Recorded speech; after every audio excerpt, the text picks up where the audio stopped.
Okay, let's think about teacher then. What about that job? Okay, great. Let's make it really reasonable.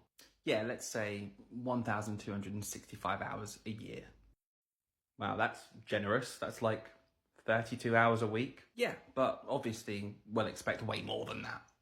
Ah, for sure. Planning, marking, parents' evening. Yeah, but don't write any of that down in the contract. Just put something vague like teachers are expected to do reasonable additional hours.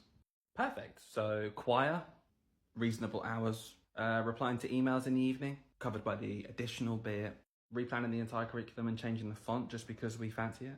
Yeah, honestly, just depending on how toxic the school is how much they'll expect from their teachers for absolutely nothing. Nice one. I can't see that being completely inconsistent across the country. Cool, so now that's sorted. What about pay? We can give them just enough to make it reasonable and decent pay, but not enough to remotely match their skill set. Love that. And how about we make their pay public so strangers can argue about whether or not they deserve it? Absolutely. And make it completely normal that they're buying their own supplies for their classroom. Yes, good. And while we're at it, why don't we just consistently underfund the entire system? Yes, we can make them watch the building fall apart, the resources dry up, all the support disappear. But the best thing is, we can still expect them to make the same result at the end.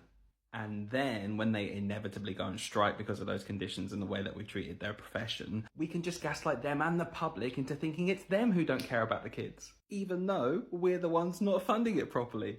What we're going to do when we obviously miss those recruitment targets every year and retention of more experienced teachers is just dreadful.